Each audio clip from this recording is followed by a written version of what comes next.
The second question is, we Filipino Muslims are a minority in our country, which is governed by non-Sharia. This year we will have our presidential elections. As a Muslim, is it permissible for us to vote our leader of our choice? Non-Muslims are candidates you choose. Hence, how would you connect or relate our situation as Muslims to the first question? Okay, I guess I got your point.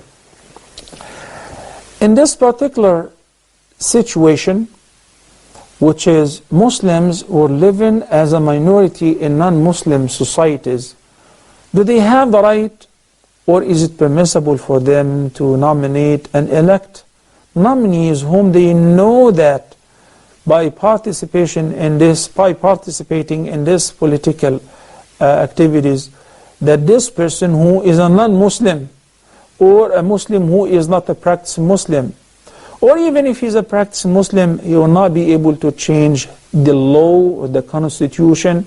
Is it permissible? We don't look at it that simple. Rather, we look at it based on the benefit-risk ratio, masalih wal mafasid. If it is in a society where your vote will not make any difference, then you should not participate in anything like that. But nowadays, votes really matter. And I'm not generalizing, I'm talking about if in your society, your vote and the candidate who is promising Muslims to make their lives easier, to allow them to practice their religious duties freely, to lift the sanctions and the restrictions which somebody else have put against them, to give them freedom of worship, then in this case, it is permissible and it is recommended to support this person. When we have two candidates, we have a tyrant, we have a prejudiced person, we have somebody who is an extreme. He's full of hatred to Islam and Muslims, and he vows that if I win, I'm going to kick Muslims out, I'm going to ban building masajid, and I'm going to ban Muslims from studying Islam and learning Quran and all of that. It doesn't make any sense to sit back and say we cannot do anything. In fact, you can do a lot because your vote in this case matters. Nowadays, whether in the United States or in any other society, statistically speaking, Muslims outnumber the Jews in all the United States of America.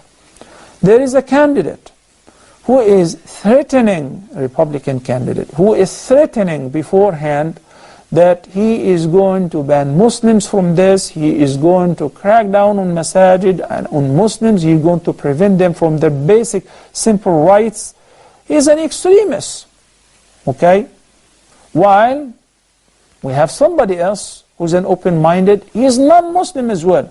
But he says Muslims are like non-Muslims, they have all the rights of citizens to enjoy their free choice, freedom of worship, and all of that. And we have to respect them. If we say that we should not have anything to do with this, this is not right. Why?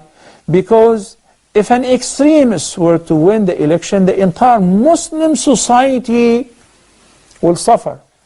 And because they know that there are a lot of Muslims who are passive, and they say it's none of our business, but they're willing to take the heat and to bear the suffering and the persecution. So they brag about they're willing to suppress and harass Muslims more and more, so that on the other hand, the extremists would vote for them.